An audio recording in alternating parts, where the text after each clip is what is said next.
নমস্কার। সময় শেষ। এখনই কিছু বলার আগেই থামিয়ে দিচ্ছি আপনার ভাগ্যের চাকা, কারণ আগামীকালের এই তারিখটা আপনার জীবনের সমস্ত সুখ দুঃখ, লাভ ক্ষতি, হাসি কান্না এক নতুন মোড়ে নিয়ে যাবে। আগামীকাল 19শে আগস্ট 2026, বুধবার, এমন একটা অঘটনের দিন, যার নাম শুনলেই জ্যোতিষীদের হাতের পুঁথি পড়ে যায়, যার ছায়া পড়েছে সরাসরি আপনার সিংহ রাশির উপর। আমি সরাসরি বলছি, আগামীকাল আপনার জীবনের সবচেয়ে বড় বিশ্বাসঘাতকতা ঘটতে চলেছে, কিন্তু সেই খবরটা কেউ আপনাকে দেবে না, কারণ যে দেবে সেই নিজেই শত্রু। আপনার রাশিতে রয়েছে স্বয়ং সূর্য, রাজা, কর্তা, পুরুষকারক। কিন্তু আগামীকাল সেই সূর্যের সাথে বসে আছে কালো কেতু। মানে মানে আপনার নিজের আত্মার সঙ্গে বসে আছে আপনার আত্মার শত্রু। সূর্য যখন কেতুর সঙ্গে মিলিত হয়, তখন সেই রাজা অন্ধ হয়ে যান। আপনার দৃষ্টি ভুল হবে, আপনার বিচার ক্ষমতা স্তব্ধ হয়ে যাবে, আর সেই সুযোগেই আপনার কাছের মানুষটি আপনার পিঠে এমন ছুরি চালাবে, যা শুনলে আপনার শরীরের রক্ত হিম হয়ে যাবে। স্বাতী নক্ষত্র বলছে বাণিজ্য আর সম্পর্ক, কিন্তু ব্রহ্মযোগ বিষিয়ে দিচ্ছে এই নক্ষত্রকে।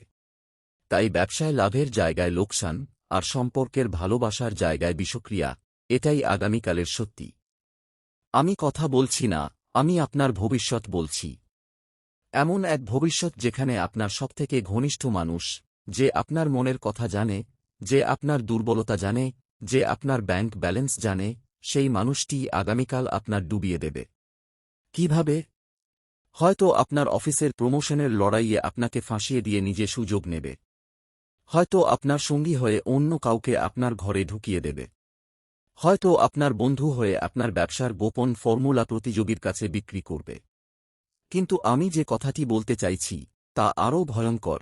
এই সমস্ত কাজ সে করবে আপনার চোখের সামনে, কিন্তু আপনি বুঝতে পারবেন না, কারণ তখন আপনার চোখে কেতুর ধুলো পড়ে থাকবে। আগামীকাল রাত পর্যন্ত আপনি ভাববেন মানুষটি আপনার পক্ষে, আর পরের দিন যখন ধরা পড়বে, তখন আপনার হাত পা বেয়ে ঘাম ঝরবে। আমি শুধু আপনার শত্রুর কথা বলছি না, বলছি সময়ের কথা, কেননা আগামীকাল সকাল 5টা 47 সূর্য উদয় হবে, আর উদয়ের সাথে সাথে আপনার সংসারে আগুন লাগবে। এই আগুন লাগবে কথায়, লড়াইয়ে, কারো চোখের ঘৃণায়। সকাল 7টা থেকে 9টার মধ্যে এমন একটা বিষয় সামনে আসবে, যা আপনাকে হতবাক করে দেবে। হয়তো আপনার কেউ একজন আপনাকে নিয়ে মিথ্যে কথা ছড়িয়েছে, হয়তো কেউ আপনার চরিত্র নিয়ে প্রশ্ন তুলেছে, হয়তো কোনো গুরুত্বপূর্ণ ডকুমেন্টে আপনার নাম জাল করা হয়েছে। কিছু না কিছু এমন হবে যে আপনি নিজেকে জিজ্ঞেস করবেন, এটা কি সত্যিই ঘটছে? হ্যাঁ ভাই, ঘটছে, এবং তার দায়ী আপনার সেই কাছের মানুষ। এই ভিডিওতে যারা লাইক করবেন, আমি বলছি তাদের জন্য আমি আগামীকালের কঠিন সময় সূর্যের রথ থামিয়ে দেব। লাইক করুন এবং দেখুন কিভাবে মা কালী এই আগুনকে আশীর্বাদে পরিণত করেন। তারপর আসে দুপুর। আগামীকাল দুপুর 12টা 17 চন্দ্র যখন তুলা রাশিতে প্রবেশ করবে, তখন আপনার মাথায় ঝড় উঠবে। আপনি কোনো কারণ ছাড়াই রেগে যাবেন, আপনার মন অশান্ত হবে, আর সেই অশান্তির সুযোগে আপনার শত্রু এমন একটি কাজ করবে যা আপনার বছরখানেকের উপার্জন নষ্ট করে দেবে। হ্যাঁ, ঠিক শুনেছেন, আর্থিক বিপর্যয়ের ইঙ্গিত রয়েছে আগামীকাল। আমি সরাসরি বলে দিচ্ছি, আগামীকাল দুপুর 2টা থেকে বিকাল 5টার মধ্যে আপনি যদি কারো সাথে টাকা লেনদেন করেন, কোনো চেক সই করেন, কোনো ডিজিটাল পেমেন্ট করেন, তাহলে সেই টাকা ফিরে পাবেন না। কারণ এই সময় রাহুর ছায়া কেতুর সঙ্গে মিলিত হবে, যা জালিয়াতি, প্রতারণা এবং চুরির সবচেয়ে ভয়ঙ্কর যোগ। আপনি যদি এই সময়ে কারো কথায় ফাঁপেন, তাহলে পরে কাঁদবেন। তাই সাবধান, এই সময়ে আপনার ফোন নীরব রাখুন, আপনার ইমেল চেক করবেন না, কারো সাথে বিস্তারিত আলোচনা করবেন না। শুধু না বলতে জানুন। এই না আগামীকাল আপনার জীবন বাঁচাতে পারে। এখন থামুন, নিজেকে জিজ্ঞেস করুন, গত এক সপ্তাহে কে আপনার খুব কাছে এসেছে? কে আপনাকে অযথা প্রিয় হচ্ছে? কে আপনার সময় বেশি নিচ্ছে? সেই মানুষটিই আপনার আগামীকালের শত্রু। কারণ বিষধর সাপ যেমন আগে বন্ধু হয়ে ঘাসের উপর লুকিয়ে থাকে, তেমনি আপনার শত্রুও আপনার নিকটতম হয়ে আপনার ঘাড়ে ছোবল মারবে। আমি ভুল বলছি না, জ্যোতিষশাস্ত্রে এই যোগকে বলা হয় মৃত্যুঞ্জয় সংহার যোগ, যেখানে নিজেরা নিজেদের অজান্তেই নিজেদের ধ্বংস ডেকে আনে। কিন্তু যারা চ্যানেল সাবস্ক্রাইব করবেন, তাদের জন্য পরশু আসছে আরও বড় সতর্কতা, যা আজকের চেয়েও জরুরি। কারণ আগামীকালের পর যে দিনটি আসবে, সেটি হয়তো শেষ করে দেবে আগামীকালের ঘটনার ধ্বংসাবশেষ, অথবা উদ্ধার করবে আপনাকে। তাই এখনই সাবস্ক্রাইব করুন, যাতে সেই পরশুর সতর্কতা আপনার অজানা না থাকে। হনুমানজির কৃপায় সাবস্ক্রাইবারদের পথ থেকে সব কাঁটা সরিয়ে দেওয়া হবে। আমি এখন বলছি সন্ধ্যার কথা। সূর্য অস্ত যাবে সন্ধ্যা 7:12। সূর্যের সাথে অস্ত যাবে আপনার আত্মবিশ্বাস, আপনার সাহস, আপনার রাজকীয় মেজাজ। কারণ সূর্য অস্ত যাওয়ার সাথে সাথে কেতু সিংহ রাশিতে তার পূর্ণ প্রভাব ফেলবে। এই সময় থেকে রাত 11:45 পর্যন্ত সময়টাকে জ্যোতিষীরা কালরাত্রি বলেন। এই সময়ে সিংহ রাশির জাতক জাতিকাদের জন্য 12টি বিশেষ নিষেধাজ্ঞা রয়েছে, কিন্তু আমি তার মধ্যে 3টি সবচেয়ে বড় কথা বলছি। প্রথম, এই সময়ে কারও বাড়িতে খাবেন না, কারণ সেই খাবারের সাথে বিষ মিশ্রিত থাকতে পারে, জাদু বা ভৌতিক প্রভাব। দ্বিতীয়, এই সময়ে কোনো নতুন সম্পর্ক শুরু করবেন না, ঘনিষ্ঠ হবেন না, কারণ সেই সম্পর্কের মাধ্যমে আপনার শক্তি চুষে নেওয়া হবে। তৃতীয়, এই সময়ে রাস্তায় বেরোবেন না, এমনকি জরুরি কাজেও না, কারণ এই সময় যানবাহন দুর্ঘটনার সম্ভাবনা সর্বোচ্চ। এই 3টি নিয়ম মানলে আগামীকালের অর্ধেক বিপদ আপনি এড়িয়ে যাবেন। আর যদি মানেন না, তাহলে আমি আগেই বলে দিচ্ছি, ফেরার পথে আপনার জীবনে এমন কিছু ঘটবে যা পরিবারকে কাঁদিয়ে দেবে। আমি এখন আপনার ভেতরের মনোবল নিয়ে কথা বলবো। সিংহ রাশির মানুষরা বড় সাহসী, তারা রাজা সিংহের মতো গর্জন করে। কিন্তু আগামীকাল আপনার সেই গর্জন চেপে যাবে, কারণ কেতু আপনার গলায় অশুভ বাধা তৈরি করবে। আপনি কথা বলতে চাইবেন কিন্তু কথা বের হবে না, আপনি চিৎকার করতে চাইবেন কিন্তু গলা থেকে শব্দ আসবে না, আর তখন আপনার শত্রু সবাইকে বলে বেড়াবে যে আপনি দুর্বল। এই মানসিক যুদ্ধের জন্য আপনাকে তৈরি থাকতে হবে। আপনার অহংকারকে গিলে ফেলুন, কারণ অহংকার আগামীকাল আপনার শত্রুর অস্ত্র। যে যত বিনয়ী হবে, সেই আগামীকাল তত নিরাপদ থাকবে। কালকের দিনে আপনি যদি কারো সাথে তর্ক করেন, যদি কারো উপর চিৎকার করেন, যদি কারো মর্যাদা লঙ্ঘন করেন, তাহলে আপনি সরাসরি আপনার শত্রুর খপ্পরে পড়বেন। কারণ আপনার শত্রু চায় আপনি রেগে যান, চায় আপনি অশান্ত হন, চায় আপনি আপনার আসল স্বরূপ ভুলে যান। সিংহ যখন রেগে যায়, তখন সে ডান দিকে ঘুরে আক্রমণ করে, কিন্তু আগামীকাল ডান দিকেই রয়েছে কেতুর বিষধর ছোবল। তাই ডান দিকে ঘুরবেন না, ভেতরের দিকে তাকান, নিজেকে নিয়ন্ত্রণ করুন। এখন আরও গভীরে যাই। আগামীকালের অঘটনের একটি ভয়ঙ্কর কারণ হল আপনার অতীতের কর্মফল। সিংহ রাশি মানেই রাজা, মানেই ক্ষমতা, মানেই নেতৃত্ব। কিন্তু গত 7 বছরে আপনি এমন কিছু সিদ্ধান্ত নিয়েছেন যা কারো জীবন নষ্ট করেছে, কারো স্বপ্ন ভেঙেছে, কারো পরিবার বিধ্বস্ত করেছে। না জানলে বলি, যে ব্যক্তির জীবন আপনি নষ্ট করেছেন, তার আত্মা বর্তমানে আপনার আশেপাশে ঘুরছে। আগামীকাল সেই আত্মার সাথে কেতুর সংযোগ তৈরি হবে, এবং তার ফলে আপনার ওপর অলৌকিক আক্রমণ হবে। হ্যাঁ, আমি অলৌকিক বলছি। হঠাৎ কোনো অদ্ভুত স্বপ্ন দেখবেন, হঠাৎ রাত 3টায় ঘুম ভেঙে যাবে, হঠাৎ চারপাশে অন্ধকার দেখবেন, হঠাৎ মনে হবে কেউ ডাকছে। এই সমস্ত সংকেত কিন্তু বাস্তব। এই সংকেত উপেক্ষা করবেন না। এগুলো আপনাকে সাবধান করছে। তিথি হচ্ছে শুক্লা সপ্তমী, যা সূর্যের শক্তি, কিন্তু সপ্তমী মানেই শত্রুর সঙ্গে যুদ্ধ। যুদ্ধে জিততে হলে আগে শত্রুকে চিনতে হবে। আর এই শত্রু আপনার ঘরের মধ্যে, আপনার চারপাশে, আপনার মনেও। এখন যদি আপনি চুপ থাকেন, যদি এই জ্ঞান অর্জন করে কিছু না করেন, তাহলে আমি যে পূর্বাভাস দিয়েছি তা পূরণ হবে এবং আপনাকে 19 তারিখের দুঃস্বপ্ন ভোগ করতে হবে। কিন্তু আমি আপনাকে একটি পথ দেখাই। একটি মাত্র মন্ত্র, ও কেতবে নমঃ, এই মন্ত্রটি 108 বার জপ করুন আগামীকাল সূর্য উদয়ের আগে। তবে কেবল জপলেই হবে না, আপনার মনকে শুদ্ধ করতে হবে। আপনি যদি জপ করেন কিন্তু মনে বিদ্বেষ রাখেন, রাগ রাখেন, হিংসা রাখেন, তাহলে সেই মন্ত্র ফিরে আসবে আপনার উপর।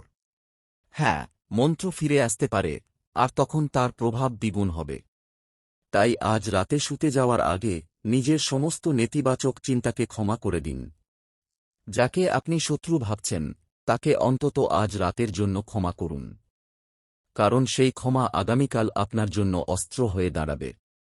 কুম্ভ রাশিতে রাহু, মীন রাশিতে শনি, এই যোগে প্রতিহিংসা ভয়ঙ্কর হয়ে ওঠে। তাই প্রতিহিংসা নয়, ক্ষমা, এই সূত্রে বাঁচুন। আমি এখন বলব আগামীকাল সিংহ রাশির কি করণীয় এবং কি বর্জনীয়। করণীয়: সকালে ঘুম থেকে উঠেই 1 গ্লাস জল খাবেন, তারপর সূর্যের দিকে তাকিয়ে 3 বার ও সূর্যায় নমঃ বলবেন। এরপর সাদা রঙের কাপড় পরবেন, হ্যাঁ, সাদা, কারণ কেতুর অশুভ শক্তি শোষণ করার ক্ষমতা সাদা রঙের আছে। বর্জনীয়: কালো বা গভীর নীল রঙের কাপড় পরবেন না, কারণ এই রং কেতুকে আকর্ষণ করে। করণীয়: সকাল 9টার মধ্যে নিজের ডেস্ক বা কাজের জায়গা পরিষ্কার করবেন, বিশেষ করে উত্তর-পূর্ব কোণটি। বর্জনীয়: কারও সাথে ঝগড়া করবেন না, এমনকি উল্টো কথা বললেও মুখ বন্ধ রাখবেন। করণীয়: দুপুরে কিছু লবণ মাটির নিচে পুঁতে ফেলবেন, যা আপনার উপর থেকে নেতিবাচকতা দূর করবে। বর্জনীয়: কারও কাছ থেকে কোনো উপহার বা খাবার গ্রহণ করবেন না, কারণ সেখানে জাদু টোনা থাকতে পারে। এগুলি ছোট ছোট কাজ, কিন্তু এগুলি আগামীকালের বড় বিপদকে স্তব্ধ করে দেবে। এত কিছু শোনার পরও যদি আপনার মনে প্রশ্ন থেকে যায়, আমি কেন? তাহলে বলছি, আপনি সিংহ, এই পৃথিবীর সিংহাসন আপনারই ছিল, কিন্তু সময় এল আপনার আত্মপরীক্ষার। এই একদিন আপনাকে পরীক্ষা করবে, আপনাকে বিচার করবে। যারা এই পরীক্ষায় উত্তীর্ণ হবে, তারা আগামী 7 বছরের জন্য অমৃত পাবে। আর যারা ব্যর্থ হবে, তারা আবারও কষ্টের দোলাচলে পড়বে। তাই এই অঘটনের দিনকে ভয় পাবেন না, বরং জয় করুন।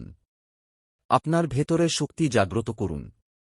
মা দুর্গার নাম নিন, জয় মা দুর্গা, এই জয়ধ্বনি যেন আপনার ঠোঁটে লেগে থাকে। আমি ইতিমধ্যেই বলেছি, আগামীকাল যত বড় অঘটনই হোক, আপনি যদি মা দুর্গার শরণাপন্ন হন, তাহলে তিনি আপনাকে রক্ষা করবেন। যারা এই জয়ধ্বনি কমেন্টে লিখবেন, জয় মা দুর্গা, তাদের জন্য মা দুর্গা স্বয়ং আগামীকালের শত্রুকে নষ্ট করে দেবেন। তাহলে চলুন কমেন্টে জোরে জোরে লিখুন, জয় মা দুর্গা। আর এই জয়ধ্বনি যত বাড়বে, আমার কথার শক্তি তত বাড়বে, এবং সেই শক্তি আপনাকে সরাসরি আগামীকালের ঝড় থেকে টেনে তুলবে। কমেন্টে লিখতে ভুলবেন না, কারণ আপনার একটি কমেন্ট আপনার পুরো পরিবারকে রক্ষা করতে পারে। এখন আমি সেই বিশেষ মন্ত্রের বিস্তারিত বলছি, যেটি না জানলে আগামীকালের অর্ধেক রাত কাঁদতে কাঁদতে কাটাবে। মন্ত্রটি হল ও কেতবে নমঃ। ও শ্রী মাতৃকা নমঃ। এই মন্ত্রটি আপনাকে কেতুর ভয়ঙ্কর প্রভাব থেকে একবারেই মুক্ত করবে। কিন্তু মনে রাখবেন, মন্ত্র পড়ার সময় আপনার ডান হাতে হলুদ ফুল থাকতে হবে। আপনি যদি হলুদ ফুল সংগ্রহ করতে না পারেন, তাহলে কমপক্ষে হলুদ রঙের কাপড় ডান হাতে বেঁধে নিন।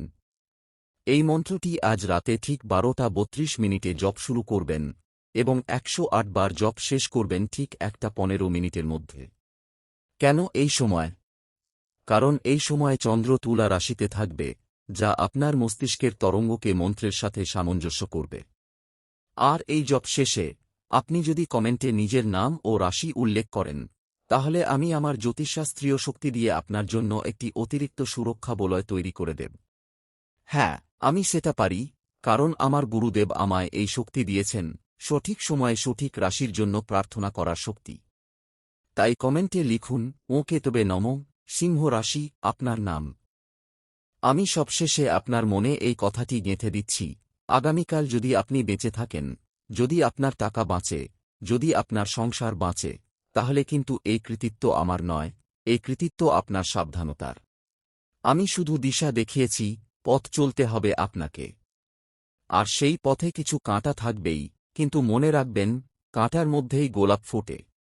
আগামীকালের অঘটনই যদি আপনার জীবনের বড় পরিবর্তন ঘটায়, তাহলে সেই পরিবর্তনকে আলিঙ্গন করুন। ভয় পান, কিন্তু ভয়কে আপনাকে গ্রাস করতে দেবেন না। সতর্ক হন, কিন্তু সতর্কতা যেন আতঙ্কে পরিণত না হয়। সিংহ যখন গর্জন করে, তখন বন থরথর করে কাঁপে। আপনিও আগামীকাল গর্জন করবেন, কিন্তু সেই গর্জনের আওয়াজ যেন আপনার শত্রু না শোনে, কেবল মা দুর্গা শোনেন। আমি আপনাকে আরও বলি, আগামীকাল রাত 11টার পর আর কিছু করবেন না। ফোন বন্ধ করে দিন, টিভি বন্ধ করে দিন, চোখ বন্ধ করে শুধু ও ধ্বনি করুন। ওই ধ্বনি আপনাকে ঘুমের মধ্যে রক্ষা করবে।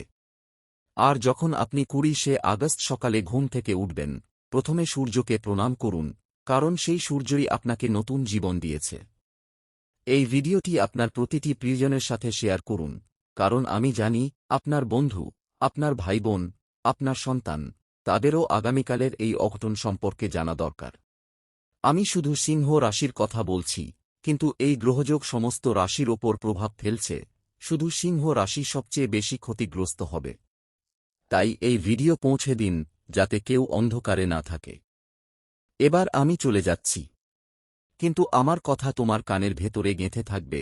19শে আগস্ট সকাল থেকে রাত, প্রতিটি মুহূর্ত, প্রতিটি মানুষকে যাচাই করবে।